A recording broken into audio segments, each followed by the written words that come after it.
Pumunta tayo sa isang magandang umaga sa gitna ng kabundukan habang makikita natin ang matinding pagragasa ng agos ng tubig.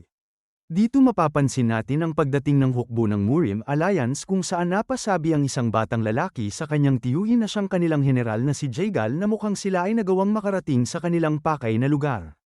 Dagdag pa nito na gaya ng inilarawan ng kanilang mga ninuno, nandito ang talon, ang bato na hugis pagong, at sa malayo ay makikita nila ang tuktok ng kabundukan ng Gongga na ngayon ay kanilang kinaroroonan. Maya't maya pa ay lumapit naman itong si Jagal sa tubig at ito'y hinawakan habang pinapasang-ayunan ang sinabi ng batang lalaki at ipinaliwanag na ang tubig dito ay napakalamig dahil ang dumadaloy dito ay ang natutunaw na nyebe.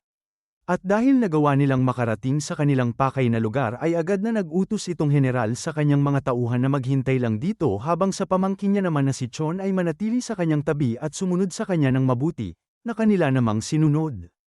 Hindi naman nag-aksaya pa ng oras si Jagal at kaagad na tumalon sa kanyang kinatatayuan, kung saan makikita natin ang pagsunod ng kanyang pamangkin na si Chon habang sila ay lumulukso sa tubig papunta sa talon.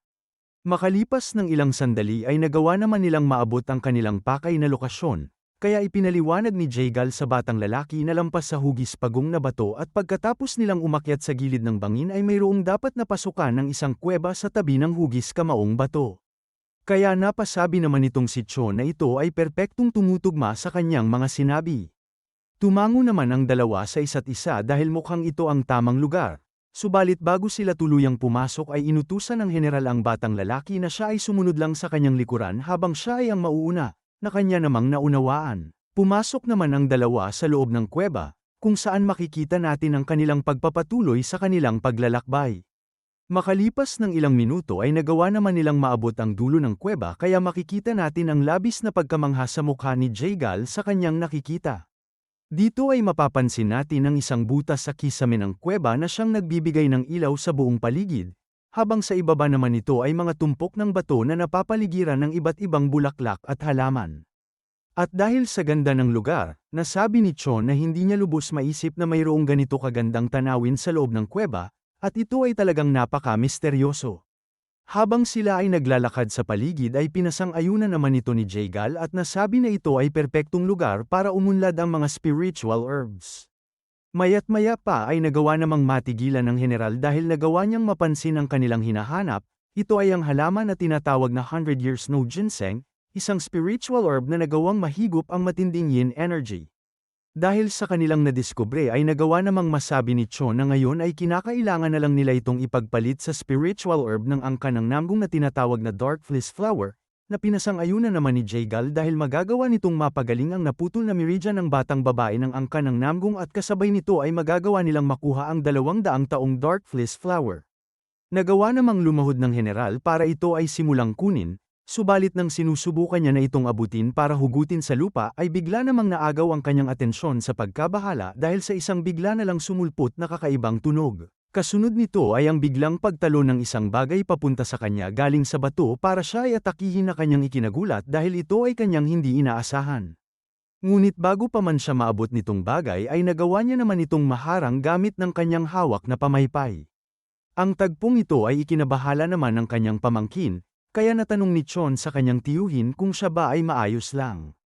Sinagot niya naman ito na siya ay ayos lang, subalit dahil pansin niya na ito ay gumagalaw ng sobrang bilis at walang tigil sa kanilang paligid habang nag-iiwan ng bakas ng yelo ay pinagsabihan niya itong batang lalaki na maging maingat. Makalipas ng ilang sandali dahil nagawang makakita ng pagkakataon nitong bagay ay dali-dali naman itong sumugod sa likod ng general. Ngunit bago pa man siya nito matamaan ay muli niya itong nasangga gamit ng kanyang dala-dalang pamaypay.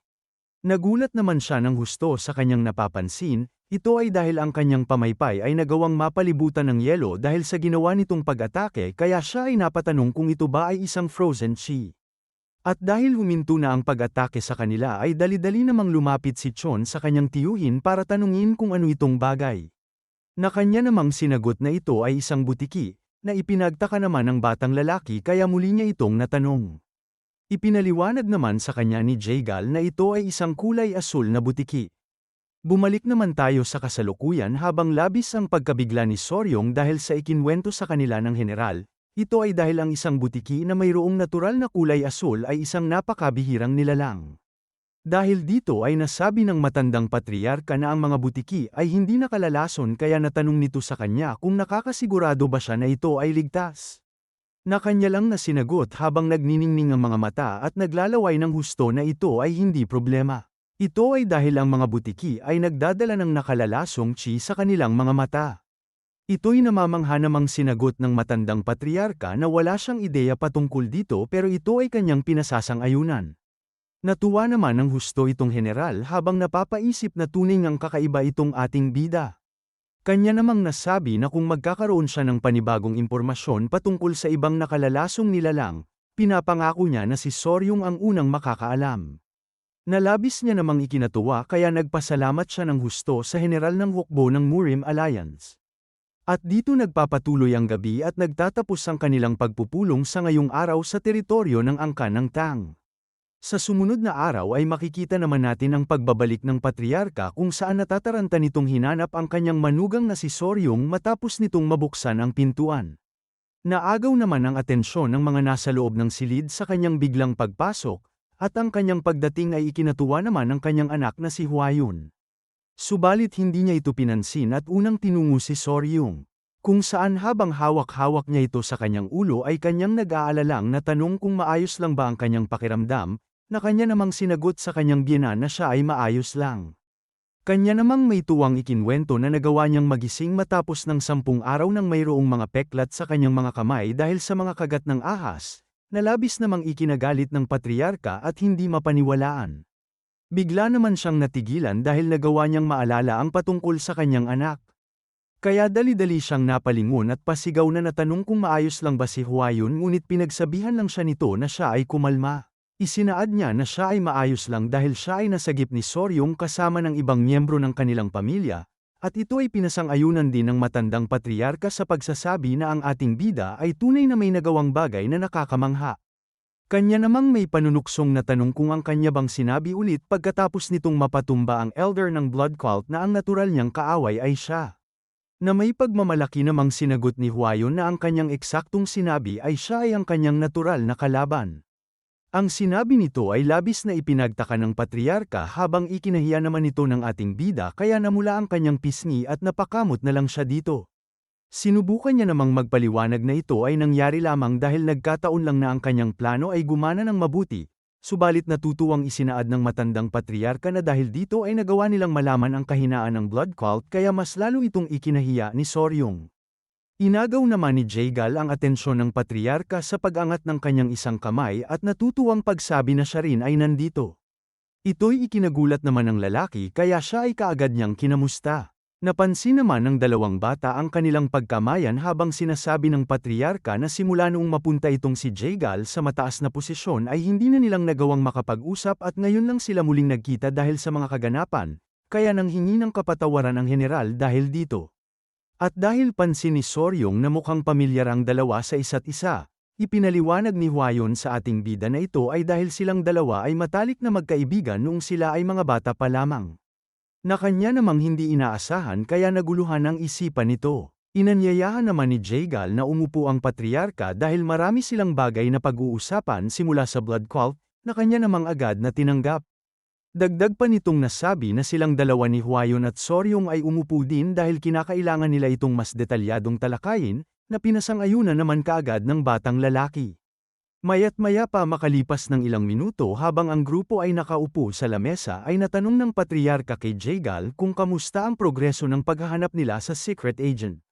Dahil sa natanong nito ay nagtaka naman ng husto itong si Soryong at napaisip kung ang tinutukoy ba nito bilang secret agent ay isang espiya o isang bagay na katulad nito kaya kanyang natanong kung ano ang ibig nitong sabihin. Habang ang kanyang kamay ay nasa kanyang ulo ay napangiti na lang sa kanya ang patriarka at natanong sa kanya kung hindi ba nito binanggit na ang mga bastardong blood cult ay pumunta sa kanilang teritoryo para nakawin ang sekretong libro ng Bloodhand na Bloodhand Poison Flow. Na pinasang-ayunan naman itong ating bida dahil pansin niya na ito ay kanilang itinuturing na isang mahalagang bagay. Dahil sa kanyang sinagot ay muli naman siyang natanong ng patriarka kung sa tingin nito papaano kaya nilang nalaman na ang sekretong libro ay nasa Angkan ng Tang sa probinsya ng Sichuan. Ang sinabing ito ng patriarka ay agad namang naunawaan ni Soryong kaya labis na lang ang kanyang pagkabahala, kung saan napatayo siya sa kanyang inuupuan at pasigaw na nagsabi na ito ay malaking problema dahil marahil mayroong tao sa kanilang sariling angkan ang nagkalat ng impormasyong ito sa blood cult. Nagawa namang matigilan ng general at ng patriarka sa kanyang sinabi dahil hindi nila ito inaasahang maririnig sa batang lalaki. Maya't maya pa ay napahawak naman itong si Jagal sa patriarka habang masayang nagsasabi sa kanya na kinakailangan nitong turuan ang kanyang manugang ng kaunti dahil mukhang ang baguhang ito sa kanilang pamilya ay walang alam sa mga bagay-bagay, kaya napaisip naman si Soryung kung mayroon ba siyang sinabing mali. Inagaw naman ni Hwayon ang kanyang atensyon at ipinaliwanag sa kanya na ang espiya ay hindi posible sa kanilang angkan. Ipinaliwanag din ng patriarka sa kanya na kahit sa pagpili ng kanilang tagapagsilbi ay nagsasagawa sila ng masusing pagsisiyasat sa lahat ng kanilang mga kamag-anak hanggang sa mga malalayo nilang mga pinsan. At kung sa tingin nila na sila ay katanggap-tanggap, dinadala nila ang lahat ng kanilang direktang miyembro ng pamilya sa kanilang angkan. Dagdag pa nito na ang lahat ng kanilang mga anak ay pinalaki sa loob ng angkan ng Tang kaya wala silang dahilan para magtraidor sa kanilang pamilya, na nahihiya na lang na sinagot ni Soryung kung ganoon ba habang napapaisip na hindi nga ito posible dahil kaya ng kanilang pamilya na gumawa ng ganito katinding mga hakbang para lamang dito. Dahil kanyang nauunawaan na hindi posibleng nanggaling sa kanila ang espiya. Kanyang nagtatakang natanong kung sino kaya ang secret agent na ito. Kaya pumunta naman tayo pabalik sa teritoryo ng Murim Alliance habang makikita natin ang nabasag na tasa na mayroong laman na tsaa sa sahig. Dito ay makikita natin ang babae na sinasakal ng isang lalaki.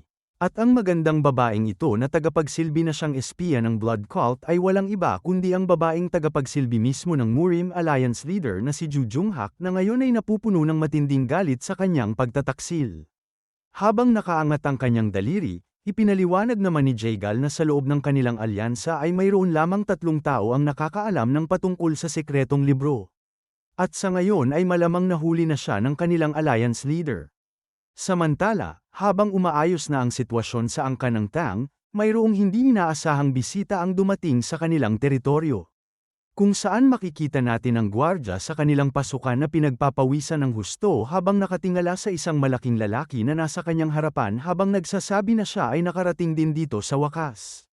Dagdag pa nito pagkatapos ihampas ang kanyang kamao sa kanyang dibdib na ang pagtakbo galing sa lugar ng Hebei papunta sa Chengdu nang hindi gumagamit ng mobility art ay medyo nakakaaliw. Ito ay isang lalaki na mayroong malaking pangangatawan, may mahabang buhok, at mayroong mga peklat sa kanyang katawan at sa kanyang mata na may tuwang nagsasabi sa gwardya na ipaalam ito sa kanilang patriarka ngayon. Ito ay dahil siya na si Peng Muhuan na siyang pinuno ng angkan ng Peng ay dumating.